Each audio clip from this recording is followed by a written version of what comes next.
ఇక్కడ రాశారు నేను అమెరికాలో ఎక్కువ ఉంటున్నానని చెప్పి. రాసిన వాళ్ళకైనా కనీసం నా ఫేస్బుక్, నా సోషల్ మీడియా ప్లాట్ఫామ్స్ అయినా చూసుకోవాలి కదా. ఒకసారి చూసుకొని నేనేమంటానంటే బేసిక్ వెరిఫికేషన్ చేసుకోండి ఎవరైనా కూడా.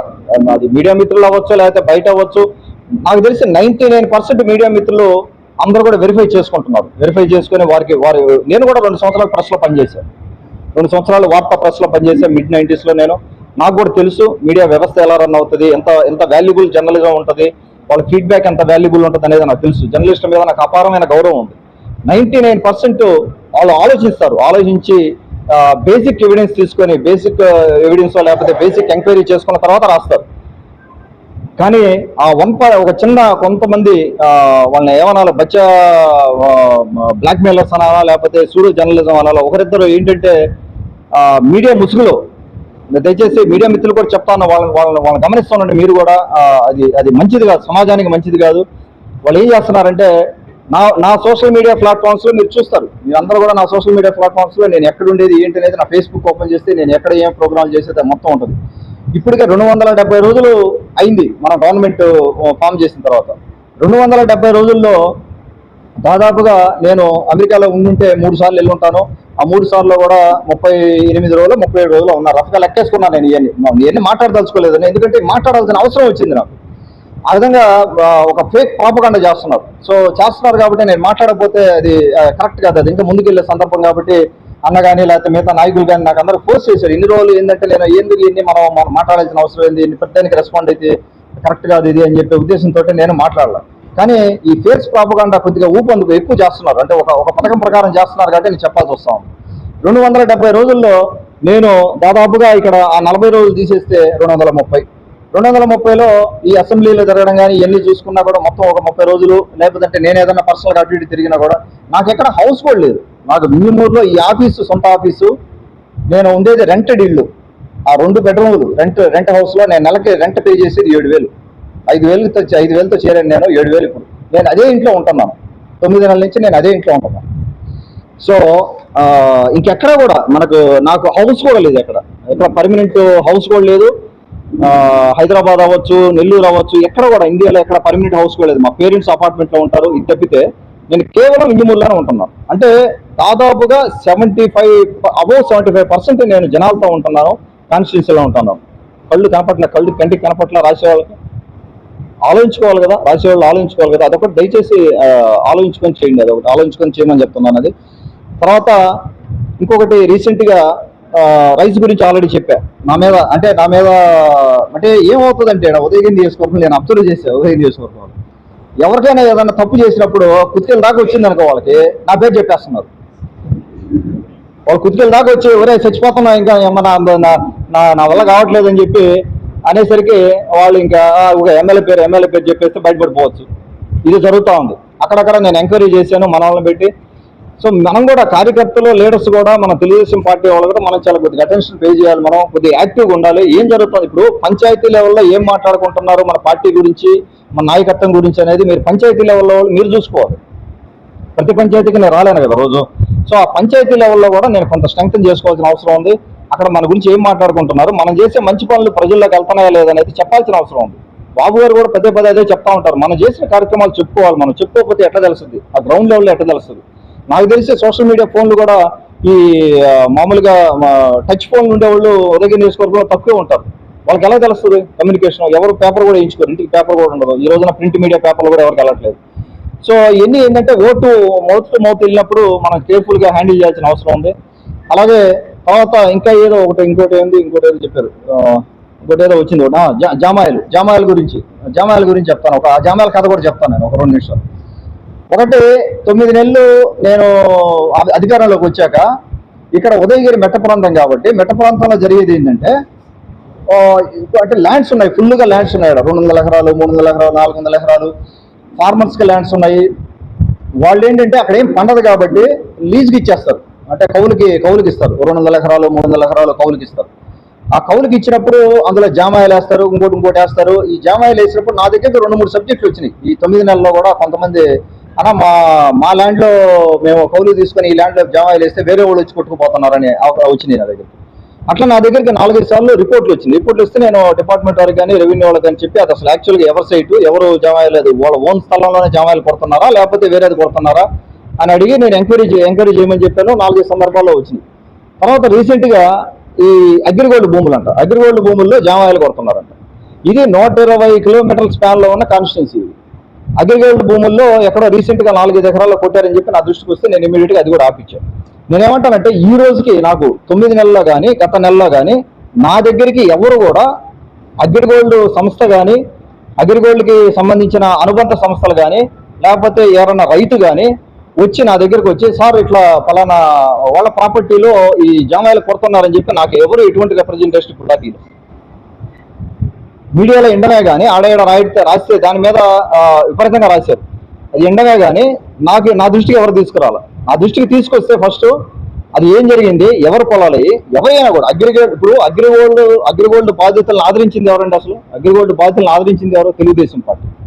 తెలుగుదేశం పార్టీ గవర్నమెంట్, చంద్రబాబు గారు అప్పుడు గవర్నమెంట్లో అగ్రిగోల్డ్ బాధితుల్ని సేవ్ చేయాలన్న ఉద్దేశంతో ఆ రోజున చర్యలు తీసుకోవడం జరిగింది.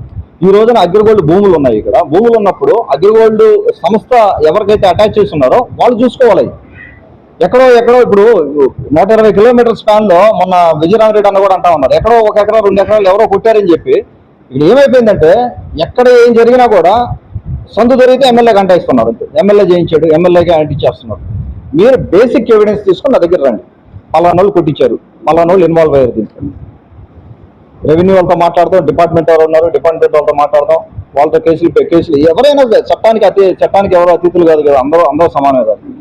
ఆ విషయంలో నేను అగ్రిగోల్డ్ వారికి కూడా చెప్తా ఉన్నా, అగ్రిగోల్డ్ పొలాల బాధితులు ఎవరున్నారో అగ్రిగోల్డ్ సంస్థ ఉందో నేను అండగా ఉంటాను. ఆ సంస్థకి నేను అండగా ఉంటాను. జామాయిలు ఎక్కడెక్కడ ఉందో ఇక్కడ ఉదయగిరి నియోజకవర్గంలో నేను అండగా ఉంటాను. మీరు దగ్గర రండి, మాట్లాడుకొని హ్యాపీగా మీరు ఏదైనా యాక్షన్ వేసుకోండి. నేను అదే చెప్పబోతున్నాను, నేను సార్ని కూడా కలుద్దాం అనుకుంటున్నాను. మీరు యాక్షన్ వేసుకోండి. ఎక్కడైతే జామాయిలు రెడీగా ఉందో, కర్ర కొట్టుకోవడానికి రెడీగా ఉందో అదంతా రెడీ చేసుకొని మీరు కొట్టుకోండి. అవసరమైతే మాకు కూడా ఇండి ఉదయగిరి నియోజకవర్గానికి ఒక పావులనో 50 పైసలు మాకు కూడా ఇండి డెవలప్ చేసుకుంటాం. మేము కూడా ఎవరు కాదన్నారు మిమ్మల్ని, మీరు వచ్చి యాక్షన్ చేసుకోండి. మాకు కూడా పావులా ఇండి లేకపోతే ఈ పావండి, అది వేరే విషయం. మీ విషయం నేను అడుగుతాను. ఎందుకంటే మా ఉదయగిరి నియోజకవర్గం ల్యాండ్స్లో మీకు పెరిగింది కాబట్టి మీకు బెనిఫిట్ వస్తుంది కాబట్టి పావులా ఇండి మాకు కూడా పావులా ఇండి మేము ఏదో వాటర్ ప్లాంట్లో మా డెవలప్మెంట్ ఏదో విలేజ్లో మా డెవలప్మెంట్ మేము చేసుకుంటాం. క్లియర్గా మాట్లాడడానికి, క్లియర్గా డిస్కస్ చేయడానికి కాన్వర్జేషన్ రెడీగా ఉన్నాను. వాళ్ళు ఎవరైనా ఓపెన్ ఛాలెంజ్, ఎవరైనా రమ్మని చెప్పండి. నా దగ్గరికి ఇప్పుడు దాకా అయితే ఏ సిపిఎం నాయకులు కానీ ఏ అగ్రిగోల్డ్ సంస్థ కానీ నా దగ్గరికి రాలేదు. నా దగ్గరికి వస్తే కూర్చొని మాట్లాడడానికి రెడీ. మా నాయకులందరూ ఉన్నారు, మండల నాయకులు ఉన్నారు. ఎక్కడెక్కడ అగ్రిగోల్డ్ భూములు ఉన్నాయి మీ అందరూ కూడా తెలుసు, అందరికి మీకు ఐడియా ఉంది కాబట్టి అందరం కలిసి కూర్చొని మాట్లాడతాం. మీతో ఎలా వర్క్ చేయాలి, ఏం చేయాలి, మా సహాయం మీకు ఎలా ఇవ్వాలనేది. మా సహాయం అవసరం లేదంటే దట్స్ ఓకే, మీది మీరు చేసుకోవచ్చు. నా సహాయం అవసరం ఉంది అనుకుంటే డెఫినెట్గా మీరు వచ్చి కూర్చొని మాట్లాడితే నేను వాళ్ళకి అండగా ఉండడానికి రెడీగా ఉన్నాను. అదొకటి సబ్జెక్టు జామాయిల గురించి. ఇంకా ఇది ఏమైపోయిందంటే ఒక నానుడు ఉందన్నమాట.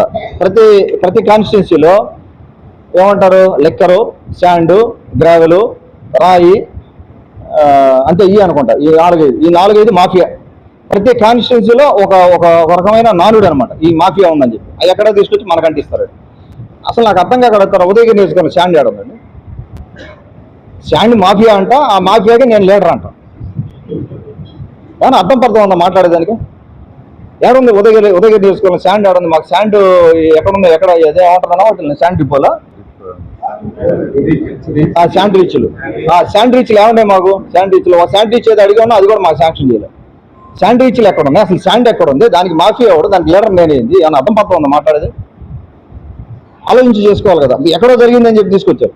అలాగే లెక్కరు, నేను క్లియర్గా అసలు లెక్కర్ అంటే నాకు విపరీతమైన హేట్. నాకు అసలు ముందు తాగిన వాళ్ళు అంటే నాకు ఇది అంటే సోషల్ డ్రింకింగ్ అమెరికాలో కూడా ఉంటుంది. అది నేను కాదనట్లేదు, ఎక్కడ ఉంటుంది. కానీ ఇక్కడ విపరీతంగా ఇచ్చేస్తుంటారు. అందుకని ఆ లెక్కర్ జోలికి నేను అసలు వెళ్ళా. నాకు అసలు ఆ లెక్కరు అసలు షాపుల వనరులు కూడా ఎవడో తెలియదు నాకు. ఏ షాపులకి ఇచ్చారు, ఏమి ఇచ్చారో కూడా నాకు తెలియదు. 23 షాపులు ఉన్నాయంట. మళ్ళీ గౌడ సామాజిక వర్గానికి ఇంకో 4 షాపులు ఇచ్చారంట. ₹1 అసలు ఎవరు నాకు తెలిసి మన నాయకులు కూడా ఎవరు ఉన్నారన్నా, ఎవరు కూడా పాపం వాళ్ళు ఎవరు కూడా మన నాయకులు కూడా మా కన్వీనర్లు కానీ మా కార్యకర్తలు కానీ మా నాయకులు కానీ ఎవరు దాని జోలికి పోయింది కూడా లేదు. అది ఎవరు వేసుకున్నారు? విజయవాడలో కొంతమంది వేసుకున్నారు. కనీసం పాపం మా నాయకులు మా దగ్గరికి వచ్చి అలా వేరే వాళ్ళు వేసుకుని ఇదంతా వ్యాపారం చేసుకుంటారా అని అడిగిన సందర్భం కూడా లేదు. విజయమూరులో ఏదో కొన్ని జరిగితే చెప్పారు, ఏదో కొంతమంది మాట్లాడాం, మాకు కూడా కొంత అవకాశం ఏంటి అని చెప్పి లాటరీలో రాకపోతే కనీసం మన దగ్గర రాను కూడా రాలా మా నాయకులు కూడా ఎవరు. అది ఎవరు ఏం జరుగుతుందో కూడా తెలియదు. ఆ లెక్కర్లో మాకు సంబంధం లేదు. దానికి అంతగా దాన్ని కూడా అంటగడతారు. తర్వాత ఇంకోటి ఏంటంటే అది క్వాడ్జెంట్, వైట్ క్వాడ్జెంట్, వైట్ క్వాడ్జెంట్. నేను అది దాని గురించి కూడా సబ్జెక్ట్ తెలుసుకున్నాను, నాకు తెలియదు కదా, నేను కొత్తగా వచ్చాను. ఈ వైట్ క్వాడ్జెంట్ అన్నీ నాకు ఐడియా లేదు, మైండ్లో మేము ఎప్పుడు చేయలేదు. దాని గురించి కూడా తెలుసుకుంటే ఏం జరుగుతా ఉందంటే అది అసలు ఆ వైట్ క్వాడ్జెంట్ ఇంకా కొన్ని మైన్లు ఉన్నాయి, ఉదయగిరి నియోజకవర్గంలో కొన్ని మైన్స్ ఉన్నాయి. అవి ఏటికి కూడా పర్మిట్స్ రాలా, ఇంకా ఆ మైనింగ్ పాలసీ ఇంకా రాలా, అసలు ఏం పాలసీ రాలేదు. నాకు తెలిసి ఎక్కడ కూడా ఒక ట్రక్ ఇప్పుడు ఎక్కడన్నా ఏదన్నా పొరపాటుగా ఎక్కడన్నా తోచుకొని ఎవరైనా పోతుంటే దానికి ఆయన ఇప్పుడు ఉదయగిరిలో భయన్న గారో లేకపోతే కలిగిరిలో కృష్ణారెడ్డి గారో లేకపోతే ఎమ్మెల్యేగా నేను కుర్చీ చేసుకుని రోడ్డు మీద కూర్చోలేంగా మేము, ఏ లారీ ఎప్పుడు పోతుందని చెప్పి 120 కిలోమీటర్ల స్పాన్ ఇది ఉదయగిరి నియోజకవర్గంలో. ఎక్కడో ఏదైనా చిన్నది ఏదైనా జరిగితే దానికి ఎవరు రెస్పాన్సిబుల్, ఏదైనా మా దృష్టికి వస్తే ఏమైనా ఆపండి అని చెప్పి డిపార్ట్మెంట్ వాళ్ళు చెప్తాం. నాకు తెలిసి ఎక్కడ పర్మిట్లు రాలేదు, ఒక లారీ కూడా ఎక్కడ పోలా, నాకు తెలిసిన ఇన్ఫర్మేషన్. ఏదన్నా 1, 2, 3 ఏదన్నా మిస్ జరిగితే అవి జనరల్గా జరుగుతూ ఉంటుంది ఏ కాన్స్టిట్యున్సీలో అయినా కూడా. ఈ చెట్లు కొట్టేది కానీ లేకపోతే ఇంకేదైనా ఇల్లీగల్ యాక్టివిటీస్ చేసేది కానీ, రాయి కానీ లేకపోతే దొంగతనం కానీ, స్పీడింగ్ వెళ్ళేది కానీ, యాక్సిడెంట్లు కానీ, లైసెన్స్ లేకుండా బండి నడపడం కానీ, తాగేసి. ఈ మధ్య చూసా కలిగిరి గుడికి వెళ్ళా, నిజంగా ఇది అంటే చిన్న విషయం కూడా నేను అంత సీరియస్గా ఆలోచించే మనస్తత్వం నాది. వీటన్నిటికీ ఇవన్నీ తీసుకొచ్చి నాకు అంటగడుతున్నారు మైన్స్, వీటన్నిటి గురించి మాట. నేను ఎందుకు చెప్తున్నానంటే ఇవన్నీ ఎవరు లేరు, నాకు తెలిసి 99% మీడియా మిత్రులు అందరూ కూడా వెరిఫై చేసుకుని ఏదన్నా కూడా నన్ను అడుగుతారు, చేస్తున్నారు, వాళ్ళ సలహాలు నాకు ఇస్తున్నారు. ఇట్లా చేయండి అట్లా చేయండి సలహాలు తీసుకుంటున్నాను. నేను చాలా మందితో కూడా కలవడం జరిగింది, మన మీడియా మిత్రులతో కూడా చాలా మందితో కలిసి నేను మాట్లాడడం జరిగింది. వాళ్ళ సలహాలు కూడా చాలా ఇచ్చారు నాకు. నేను కొంతమందిని అన్నా మీరు ఒక ఎగ్జాంపుల్ అన్నా కన్సల్టెంట్గా వర్క్ చేయండి, మాకు కన్సల్టెంట్గా ఉండండి, అంటే మీ జర్నలిజం మీ వృత్తి మీరు చేస్తానే నాకు కూడా కొద్దిగా కన్సల్టింగ్ ఇవ్వండి, మాకు కూడా సలహాలు ఇవ్వండి మీకు, ఎందుకంటే మీకు గ్రౌండ్ లెవెల్లో ఎక్స్పీరియన్స్ ఉంది కాబట్టి సలహా ఇవ్వండి అని చెప్పి నేను అడిగిన సందర్భం, అడిగి వాళ్ళ సలహాలు తీసుకుంటున్నాం. నేను ఈ రోజు కూడా చెప్తా ఉన్నా, తప్పు చేస్తే ఖచ్చితంగా నిలదీయండి. ఎవరైనా కూడా మీడియా మిత్రులనే కాదు, ఎవరైనా కూడా తప్పు చేస్తే నిలదీయండి. ఎవరినైనా మా కార్యకర్తలను కానీ, లీడర్స్ని కానీ, నన్ను కానీ, మా పార్టీ ఆఫీస్ వాళ్ళని కానీ, ఎవరినైనా కూడా తప్పు చేస్తే నిలదీయండి. తప్పు లేకుండా అక్కడ జరగని తప్పును తప్పు చేశారని చెప్పి ఫ్రేమ్ చేసి ఒక ఫేక్ ప్రచారం చేయడం అనేది దయచేసి మీరు ఆపాల్సిన అవసరం ఉంది. ఇంకోటి కూడా చెప్తా ఉన్నా, మేము ఇక్కడ పుట్టి పెరిగినోడ్నే, 25 ఏళ్ళు ఇక్కడ పుట్టి పెరిగినోడ్నే, ఇక్కడ కాలేజీలో చదివినోడ్నే. ఈ మన ఎవరైతే ఉన్నారో ఈ ఏమంటారు బ్లాక్ మెయిలర్స్, ఈ బచ్చా బ్లాక్ మెయిలర్స్, ఒకరిద్దరు బ్లాక్ మెయిలర్స్ నాకు తారసపడ్డారు ఈ రీసెంట్ కాలంలో. ఆ ఒకరిద్దరు బ్లాక్ మెయిలర్స్ను కూడా ఎదుర్కోలేకుండా నేను లేనాడు. అంత పిచ్చోడు అయితే కాదు నేను, వాళ్ళకు భయపడే అంత ఇది కూడా కాదు నా దగ్గర లేదు. మాకేం చేయాలో నాకు తెలుసు. ఆ బ్లాక్ మెయిల్ ఎవరి కంట్రోల్లో ఉండాలి, ఏం చట్టాలు ఉన్నాయి, చట్టపరంగా ఏం చేయాలనేది దాని చట్టపరంగా వెళ్ళొచ్చు, ఒక పద్ధతి ప్రకారం చేయాలి. నాకు తెలిసి ఉదయగిరి నియోజకవర్గంలో ప్రతి టీడీపీ కార్యకర్త, ప్రతి ఉద్యోగి, ప్రతి టీడీపీ నాయకుడు, లేకపోతే ఆడపడుచులు కానీ, ప్రజలు కానీ అందరూ హ్యాపీగా ఉన్నారు. ఒక పెద్ద మనిషి లేరు హ్యాపీగా, ఒక పెద్ద మనిషి ఒక ఆయన హ్యాపీగా లేడు, ఆయనతో వచ్చిన తిప్పలన్నీ ఇక్కడ. సో అదొకటి మనం అబ్జర్వ్ చేసుకొని మనసులో పెట్టుకొని దాన్ని బట్టి అందరూ హ్యాపీగా ఉన్నారు ఇక్కడ. నాకు కావాల్సింది ఏం లేదు, రేపొద్దున మళ్ళీ ఎమ్మెల్యే అవుతానా లేకపోతే 20 ఏళ్ళు ఎమ్మెల్యే అవుతానా, ఈ కాదు నాకు కావాల్సింది. నాకు కావాల్సింది 5 ఏళ్ళు నేను వచ్చాను ఇక్కడికి, సాక్రిఫైస్ చేసి వచ్చాను. నేను అంటే సాక్రిఫైస్ చేశాను మీకోసం నేనేమో అనట్లేదు, పర్సనల్గా నాకు కొన్ని సాక్రిఫైస్ చేయాల్సి వచ్చింది కాబట్టి నేను చేశాను. మన ఉదయగిరి నియోజకవర్గానికి మనం డెవలప్ చేసుకోవాలని ఉద్దేశంతో వచ్చాను. 5 ఏళ్ళు ఖచ్చితంగా ఉదయగిరి నియోజకవర్గం రూపురేఖను మార్చి తీరతాం. నాకు ఎవరు అడ్డం రాలేదు, ఎవరు అడ్డం వచ్చినా కూడా మొత్తం అది జరిగి తీరుతుంది. అది ఎన్ని చేసినా కూడా నేను అసలు ఇన్ని రోజులు కూడా ఏం ఫోకస్ కూడా లేదు వీటి మీద. నా మీద ఏదన్నా అలిగేషన్స్ వచ్చినా, ఆరోపణలు చేసినా, ఆయన చేస్తున్నా కూడా ఇంకొకటి మళ్ళా పెద్దవాళ్ళు సార్ వాళ్ళు కానీ, పెద్ద సార్ కానీ, తెలుగుదేశం పార్టీ నాయకత్వం కానీ నన్ను ఏదో మందలించిందని ఎవరు చెప్పారు మీకు? చెవులు చెప్పారా? ఎవరన్నా చెవులు చెప్పారా? ఎవరు చెప్పారు స్వామి? మందలిచ్చారు. నోటికి ఏది వస్తుంది, ఏది పడితే అది హెడ్లైన్లు పెట్టేసి, ఏది పడితే అది రాసేసి దాన్ని మళ్ళీ సర్క్యులేట్ చేయడం, ఒక పనికి మళ్ళీ దాన్ని సర్క్యులేట్ చేయడం. ఏం చేతగానాలు అనుకుంటున్నారా? అన్నీ తెలుసు నాకు, మొత్తం ఏం జరిగేది మొత్తం తెలుసు. మనకు ఇంటెలిజెన్స్ వస్తుంది, మనకు అన్ని చెప్తా ఉంటారు. ఏమీ లేదు అటువంటిది. అందరూ హ్యాపీగా ఉన్నారు. సార్ మాకు ఎప్పుడు కూడా చంద్రబాబు గారు కానీ, లోకేష్ బాబు గారు కానీ, పవన్ కళ్యాణ్ కానీ ఎప్పుడు డైరెక్షన్ ఇస్తూనే ఉంటారు. వారు కేవలం వాళ్ళ ఆలోచన అంతా వెనుకబడిన ప్రాంతాలను ఎలా డెవలప్ చేసుకోవాలి, మన ఎమ్మెల్యేలకి మనం ఎలా సపోర్ట్గా ఉండాలి,